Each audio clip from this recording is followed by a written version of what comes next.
오늘은 욥기 2장을 읽었습니다. 자, 1장에서와 같이 욥의 1장에서는 욥이 그 재산과 재물에 대해서 모두 빼앗김을 당하죠. 어려움을 당하게 됩니다. 사탄은 와서 그의 가족, 그의 재산을 전부 다 빼앗아 버리고 합니다. 그리고 자녀들까지도 다 데려가고 말았죠. 자, 2장에 와서도 보니까 이제 또 이러한 장면을 하고도 하나님을 원망하지 않는 모습을 보여줬습니다. 근데 다시 하나님이 이제 하늘에 그 회의하는 장면을 보게 되죠. 하나님과 하나님의 아들들이 같이 거기에 있는데 거기에 사탄도 왔습니다. 자, 2절에 보니까 또 하루는 하나님의 아들들이 와서 여호와 앞에 서고 사탄도 그들 가운데 와서 여호와 앞에 서니. 자, 여기서 가만히 보면 아들들이 여호와 앞에 섰다고 그랬죠. 저기 아들들이 앞에 있어요. 근데 그 가운데 사탄도 있어요. 그러니까 이 사탄도 하나님의 아들들과 동등한 자격을 가지고 그들 속에 서 있다라고 하는 것을 볼 수가 있습니다. 하나님께서 사탄에게 물어봤죠. 너 어디서 왔냐? 이제 사탄이 보고하죠. 이르되 땅을 두루 돌아 여기 저기 다녀왔나이다. 이 사탄은요 여기 저기 돌아다니면서 모든 것을 살피는 자예요. 모든 것을 다 살피는 그러한 것들을 볼 수가 있어요. 그러니까 이 사탄은 어떻게 보면 하나님의 어떠한 일들을 맡아서 보고하는, 세상의 모든 상황을 맡아서 보고하는 자라고 말할 수가 있어요. 지금 여기에서 나타나는 사탄이 과연 악한 그런 사탄으로서만 보여진 게 아니라 여기에서 나타나는 하나님의 아들 가운데 같이 서 있을 만한 동등한 자격을 가지고 있는 그러한 모습으로 하나님 앞에 지금 서 있어요. 그리고 하나님 앞 자기가 한 일을 다 보고하고 있어요. 보고하고 있는 이런 모습을 봅니다. 근데 사탄이 하는 역할은 이 땅 저 땅 돌아다니며 여기 저기 돌아다니면 사람들의 모든 형편과 사정을 다 돌아보면서 그 사실을 하나님께 보고하고 있는 거예요. 자, 그런데 하나님께서 이제 사탄에게 물어보죠. 내 종 욥을 주의하여 보았느냐? 그가 그와 같이 온전하고 정직하여 하나님을 경외하며 악에서 떠난 자가 세상에 없느니라. 우리 1장에서도 욥의 그 신앙의 모습을 봤어요. 욥은 정말 온전했다. 온전한 사람, 그리고 정직한 사람, 하나님을 경외했고 악에서 떠난 그런 사람, 이런 사람을 그는 참 부유하고 모든 재산이 풍성하고 모든 것에 부족함이 없었던 그 욥이 이처럼 하나님 앞에 온전한 모습으로 섰다고 하는 것은 참 놀랍고 대단한 믿음의 사람이다라고 하는 것을 우리는 여기서 알 수가 있습니다. 사람이 조금 부유해지고 넉넉해지면 하나님 생각합니까? 하나님 생각 않고 다 내가 잘났고 내가 똑똑하고 내가 열심히 했고 내가 능력이 있어서 했다라고 생각하고 하나님을 경외하는 게 아니라 그저 자기 자신을 자랑하는 그런 경우가 얼마나 많습니까? 근데 그것이 아니라 이 사람은 그럼에도 불구하고 하나님을 참 온전하게 섬겼다고 하는 것은 오늘 세상에서 찾아볼 수가 없는, 아마 그 당시에도 이렇게 찾아볼 수가 없었기 때문에 하나님께서 뭐라고 하셨냐면 세상에 없다. 이런 사람은 세상에 없다. 이런 사람은 세상에 없어. 정말로 이런 아주 귀한 그런 사람이야. 그렇기 때문에 지금 하나님은 욥을 무척 사랑하고 계시는 모습을 보여주고 있습니다. 노아도 볼 때 그 당시에 의인이었다라고 얘기를 했죠. 그러니까 이러한 사람을 하나님은 기이 사랑하시고 붙들고 계시는 것을 볼 수가 있죠. 또 아브라함을 보고 마음의 합한 자. 다윗을 볼 때 마음을 합한 자가 됐고, 아브라함은 나의 보시라고 얘기했고, 이렇게 하나님이 보실 때 정말 온전한 믿음을 갖고 흔들림이 없이 끝까지 달려간 그런 믿음의 사람들을 만나보게 되어지는 거죠. 이 욥도 그런 사람이었음을 볼 수가 있습니다. 우리 성경에 보면 두 개의 신앙 고백이 있죠. 하나는 베드로의 신앙 고백, 하나는 도마의 신앙 고백이 있어요. 근데 베드로의 신앙 고백은 아주 가장 중요해요. 주는 그리스도시요 살아계신 하나님의 아들이십니다. 얼마나 대단한 신앙 고백이었기 때문에 우리 예수님이 아주 기뻐하시며 정말 너가 복이 있다. 이것을 알게 한 이는 우리 아버지께서 너에게 지금 알게 해주셨다라고 하면서 내가 천국 열쇠를 너에게 주겠다. 내 이름을 이제는 시몬이라고 하지 말고 베드로라고 부르라. 반석이라. 그리고 거기 내 교회를 내 집을 세우겠다. 이렇게까지 얘기를 하고 칭찬하고 아꼈잖아요. 그러니까 베드로와 같은 신앙의 고백이 있어야 우리는 하늘나라에 갈 수 있어요. 왜? 그게 천국 열쇠를 줬잖아요. 그러면 베드로에게 준 것이 아니라 이 천국 열쇠는 그의 신앙 고백이에요. 그 신앙 고백이 있어야 돼요. 오늘 우리도 그 신앙 고백을 할 때 하늘나라에 들어갈 수 있는 자격을 얻게 되는 거거든요. 그러니까 주는 그리스도시며 우리의 구원자이십니다. 네, 그리고 하나님의 아들이십니다. 이 확신과 이 믿음을 가질 때 우리는 예수 그리스도로 말미암아 하늘나라에 들어갈 수가 있습니다. 할렐루야. 예, 이런 신앙의 고백을 우리는 해야 되는 거예요. 근데 이런 신앙 고백을 오늘날 안 합니까? 사람들이 다 해요. 그런데 고백이 누구의 고백 같으냐? 베드로 같아. 예. 근데 베드로는 그렇게 신앙 고백을 금방 해놓고서 예수님께서 앞으로 십자가에 죽으실 것이고 여러 가지 얘기를 할 때 그렇게 하면 안 됩니다 하면서 막 그냥 적극적으로 반대를 했죠. 또 예수님 십자가에 달리실 때 어때요? 3번씩이나 부인하면서 그냥 떠나잖아요. 그런 신앙을 고백을 했으면서도 불구하고 떠나더라 이거예요. 그 이유가 뭡니까? 그건 자기 마음속에 진정한 변화와 감동을 통하여 이루어낸 그런 고백이 아니라 예수님이 말씀하신 대로 아버지가 너에게 지금 가르쳐 줬다. 가르쳐 준 거거든요. 그렇기 때문에 배운 거야, 배운 거. 성령의 감동을 통해 가지고 지금 하나님께서 그걸 알게 만들어 주신 것이지 자기 중심에서부터 내가 정말 하는 예수 그리스도는 예수님은 나의 그리스도가 되십니다. 구원자가 되십니다. 정말 하나님의 아들이십니다. 이런 철저한 신앙 고백이 그의 속에서부터 진정으로 흘러나왔냐 이거예요. 안 나왔거든요. 그러니까 어때요? 형식적인 그리스도인과 같은 모습이었어요. 그러니까 그의 생활 속에서도 예수님 부인하고 떠나는 그런 모습이 나오잖아요. 이런 신앙 고백을 하는 사람이 오늘날 우리 한국 교회에 얼마나 많은지 몰라요. 예?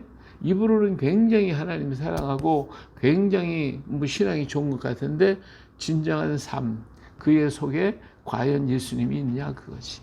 그 안에 하나님이 있어서 정말 하나님이 보실 때 그 마음이 온전하고 흠이 없고 정직하고 하나님을 경외하고 그 악에서 떠난 그런 신자, 그런 신앙의 사람이 얼마나 있냐 그거예요. 욥은 그렇지 않았잖아요. 정말 하나님의 앞에서 온전하고 하나님을 경외하고 악에서 떠나고 이런 사람의 모습을 지금 말씀하고 있어요. 또 하나의 신앙 고백이 있어요. 무슨 고백이냐? 도마의 신앙 고백이에요. 도마. 그렇죠? 부활하신 예수님 만나고 난 다음에 그의 손에 못자국 봐야 돼. 나 옆구리 창자국 봐야 돼. 그러면서 막 의심이 많은 것처럼 얘기했지만 그는 그 자리에서 탁 예수님 만나고 난 다음에 어때요? 엎드려서 나의 주, 나의 하나님이십니다. 이 고백을 한단 말이에요. 이 고백을 한 것은 진짜 고백이에요. 자기가 정말 중심에서 우러나온 고백이에요. 나의 주가 되시고 나의 하나님이십니다. 이런 진정한 고백이 있고 나니까 도마는 그 다음부터 한 번도 예수님을 배반한 적이 없어요.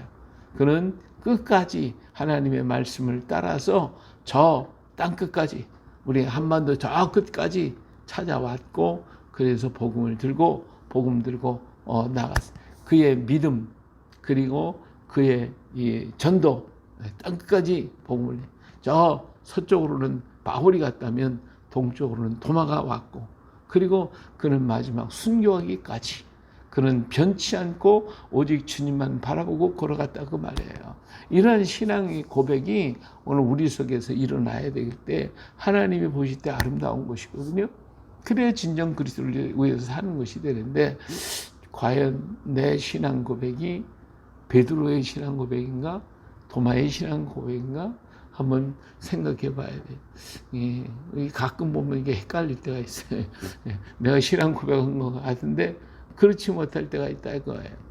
나의 신앙 고백은 베드로처럼 형식적인 그런 고백이냐, 배웠으니까 들었으니까 하는 고백이냐, 아니면 나의 중심에서 성령의 감동을 통하여 정말로 나의 주 나의 하나님이 되십니다, 이렇게 하면서 고백된 신앙이 고백인가? 그렇다고 하면 우리는 욥처럼 그렇게 온전한 신앙의 삶을 악에서 떠나고 하나님 보실 때 정직하고 하나님을 경외하는 그런 신앙의 삶을 살아가야 할 줄로 믿습니다. 자, 이러한 사람을 하나님은 자랑하고 싶어. 자랑하고, 하나님의 아들들 앞에서 자랑하고 있어요. 사탄도 그것을 다 들었어요. 그랬더니 이 사탄이 또 이런 얘기를 해요. 하면서, 자, 네가 한번 다 뺏어봤잖아. 그랬는데 어때? 그래도 배반하지 않잖아. 얼마나 온전하냐고, 얼마나 정직하냐고, 얼마나 악에서 떠난 자냐고, 나를 경외하기 때문에 그런 거야 하고 자랑하시는 거예요. 그랬더니 사탄이 이번엔 뭐라고 하냐, 아니 그 육신은 뭐 그런 재물을 뺏겠다고 하지 않았지만은 없어졌으니까 그래서 원망하지 않았지만, 만일에 그가 가죽으로 가죽을 바꾸고 그러면 뼈와 살을 치면 틀림없이 주를 향하여 욕하지 않겠습니까? 이게 인간의 모습이거든요. 연약한 모습이에요. 자, 그러니까 하나님께서 사탄에게 허락해요. 그럼 그를 내 손에 맡길 텐데 다만 그의 생명은 해하지 말아라. 사탄이 물러가요. 그래서 욥을 쳤는데 발바닥에서부터 정수리의 머리까지 종기가 나기 시작했어요. 이게 사람이 그렇잖아요. 이렇게 이제 막 이 사탄이 그렇게 쳤기 때문에 사탄이 굉장한 권능을 가지고 와서 몸을 이렇게 망가뜨려 놨는데, 실상 우리들도 마찬가지예요. 세상에서 이 욥이 당한 그런 시련을 한번 당해보세요. 예? 재산 다 뺏기고 자식들 다 죽고 그러면 우리가 어떻게 되겠어요? 아무리 하나님 원망하지 않지만 마음에 엄청난 아픔과 고통이 작용되면 어떡하죠? 내 몸이 망가지기 마련이잖아. 그렇죠? 예. 그러니까 막 종기가 나대. 예, 이걸 뭐라고 그래요? 우리가 고민을 많이 하고 막 이런 데가 몸이 막 종기가 나오잖아요. 그런 거. 예, 그런 병에 걸리잖아요. 온몸에 막 온 몸이 다. 이 지금 욥의 증상이 또 그런 증상이에요. 욥은 인간적으로 볼 때 얼마나 마음에 아픔과 고통과 괴로움이 있었겠어요. 이것이 그를 병들게 만들었고 그 마음을 아프게 만들고 있는 것을 볼 수가 있어요. 육체가 병들 수밖에 없죠. 그래서 정말 존경한, 지금 같으면 몸에 약을 가지고 치료한다지만 당시에 무슨 약이 있었어요. 그러니까 뭐를 했어요? 종기가 나니까 뭐 질물이 막 흐르고 난리가 나요. 질그릇 조각을 가져다가 몸을 긁고 있었다 그러니까 이 고통이 이루 형용할 수 없는, 사람인지 이거 뭐 귀신인지 뭐 알 수가 없을 정도 형태가 머리부터 발끝까지 모든 몸 전체가 다 그냥 이 종기가 났으니까 그 모습이라고는 이루 형용할 수가 없는 그런 모습이었어요. 오직했으면 그 부인이 옆에 있다가 뭐라고 그랬어요? 아내가 얘기해, 9절에 그의 아내가 그 얘기를 해요. 당신이 그래도 자기의 온전함을 굳게 지키느냐, 하나님을 욕하고 죽어라. 당신 그 모습을 보니까 사는 것보다 차라리 죽는 게 낫겠다. 예?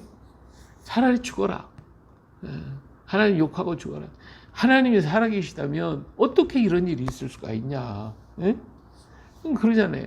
오늘 우리 주변에 내가 당한 어려운 문제가 있으면 우리 자신부터가 그래. 하나님이 계시다면 어떻게 나를 이렇게, 내가 지금까지 하나님 앞에 잘못한 것도 없고 그래도 난 주를 위해서 산다고 살았는데 어떻게 이런 일이 있을 수가 있냐 하면서 하나님을 원망하지 않겠냐 그거예요. 그런 얘기도 있잖아요. 아주 잘 믿던 장로님이 그만 암에 걸렸단 말이에요. 암에 걸려서 죽게 되니까 하나님이 있다면 어떻게 내가 이런 암에 걸릴 수가 있냐? 그런 하나님은 나 안 믿겠다. 내가 주를 위해서 하나님 위해서 이렇게 열심히 일했고 그랬는데 어떻게 내 몸에 암이 들어오냐? 그러면서 하나님 원망하다 죽었다는 그런 사람도 있어요. 우리가 신앙이 좋다고 그래도 이런 시련이 닥쳐올 때 사탄이 얘기한 것처럼 그가 재물이 뺏겼다 할지라도 그 몸이 고통당하면 하나님 원망하고 죽을 것입니다. 그러잖아요. 오늘 우리는 여러 단계의 사람들을 봐요. 재물이 없어지고 나니까 자살하는 사람 얼마나 많아요. 이 사람보다 더 좀 그래도 신앙이 있다는 사람은 자신이 뺏겼을지라도 그래도 하나님 의지하다가 몸에 병들고 암이 들으니까 어떻게 돼? 그때는 포기해버리고 하나님이 계시다면 어떻게 내가 나한테 이렇게 내가 하나님 앞에 한마고 했는데 어떻게 이럴 수가 있냐고 그러면서 하나님 원망하다가 죽는 사람도 없잖아. 있어요. 근데 욥은 이름에도 불구하고 그 주변에 있는 사람들까지도 그렇게 차라리 죽으라고 얘기를 하고 있지만 욥은 여기서 뭐라고 했어요? 참 그의 말이 대단한 거예요. 10절에 그가 이르되 그대의 말이 한 어리석은 여자의 말 같도다. 우리가 하나님께 복을 받았은즉 화도 받지 아니하겠느냐 하고 이 모든 일에 욥이 입술로 범죄하지 아니하니라. 이 정말 위대한 사람입니다. 그의 입술로 그래서 그 마음으로는 선한 것이 있을 수도 있겠지. 그러나 그의 입술로 범죄하지 않았다. 내 마음 속에 혹시 선한 게 있고 부정함이 있더라도 입으로 뱉으면 그것이 나를 주장하고 말해요. 그러나 내 마음 속에 있는 것을 눌러버리고 입술로 좋은 말을 하게 되면 그 말이 좋은 것이 나를 주장하는 거예요. 우리가 속으로 생각하고 있던 것을 속으로만 생각하고 있으면 내가 하든 말든 상관이 없어요. 누가 뭐라 안 해. 그런 내 속에 있었던 것을 입으로 다 나오면 어떻게 돼요? 그러면 그 말한 것 때문에 하기 싫어도 해야 되고 억지로라도 해야 되는 거예요. 그러니까 내가 하고 꼭 해야 된다고 하는 것은 하려면 어떻게 해요? 그 말을 하면 돼요. 그런 말하면 그 말이 나를 주장하고 나를 이끌어 가는 거거든요. 그러니까 내가 무슨 말을 하느냐 그 말에 나는 잡힌 자가 되고 말의 이끌림을 받게 되는 거예요. 내 몸과 모든 것들은요 내가 말한 것을 따라서 움직이게 돼 있어요. 그러니까 내가 어떤 말을 할 것인가 중요한 거예요. 내 마음에 혹시나 안 좋은 말인 것이 있고 안 좋은 것들이 있다 할지라도 그것을 눌러버리고 그리고 입술로는 좋은 것을 고백을 하다 보면 그것이 좋은 것으로 화해지는 거예요. 할렐루야. 그렇기 때문에 내가 입술로 무슨 말을 할 것인가 이게 가장 중요하거든요. 그래서 내가 하루를 살아가면서 과연 무슨 말을 많이 했는가, 부정적인 말을 했는가, 나쁜 말을 했는가, 좋은 말을 했는가, 긍정적인 말을 했는가, 하나님께 영광 돌리는 말을 했는가. 우리 자신을 한번 잘 생각해 보면 그 하루의 말이 나를 주장한단 말이에요. 이 말에서 벗어나야 되는 거예요. 벗어나야 돼요.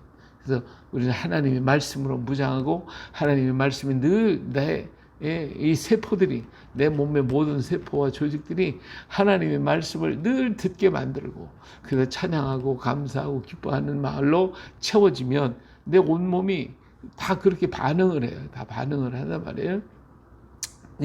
그런데 세속적인 말을 많이 듣고 세속적인 노래, 세속적인 것 이런 거 가득 들으면 내 몸이 거기에 반응하거든요. 거기에 따라가거든요.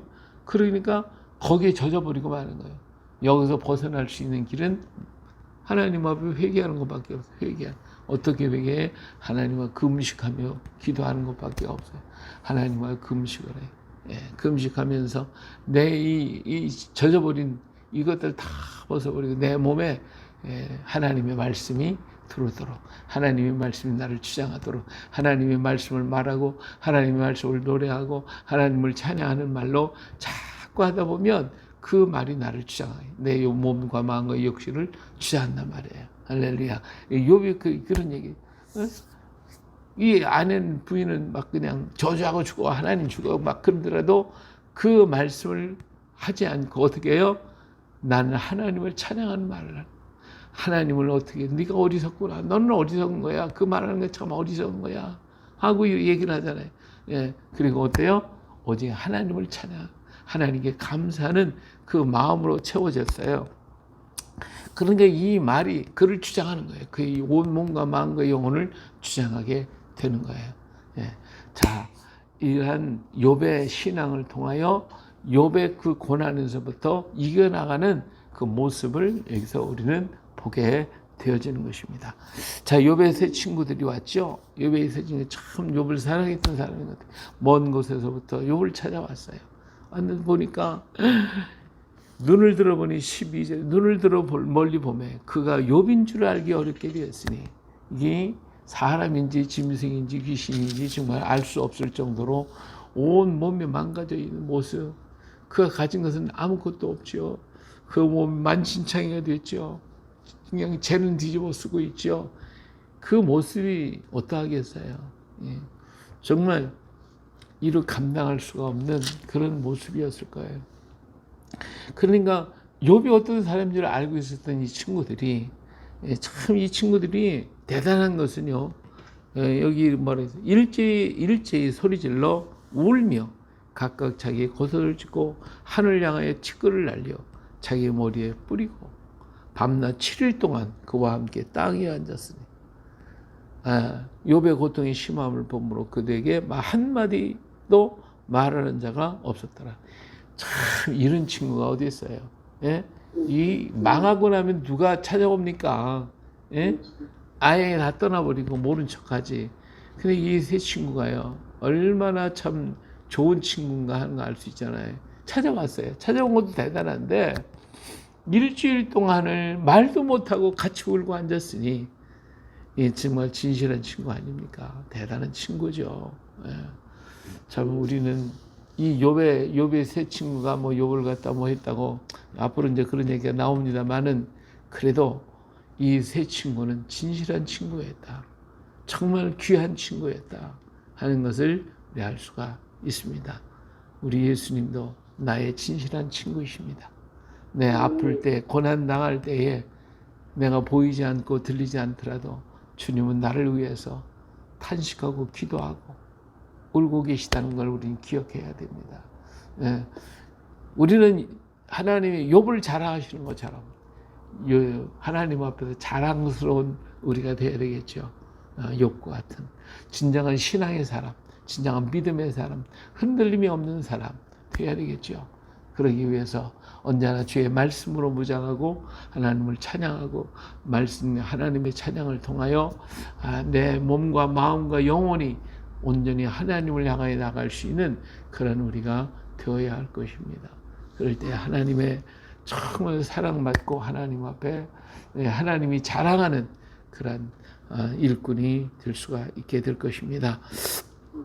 우리 주님은 나의 진실한 친구, 영원토록 우리와 함께 하시는 친구, 나를 위해 기도하시고 나를 격려하시고 나와 함께 하시는 세상 끝날까지 나와 같이 계시겠다고 약속하신 하나님이십니다.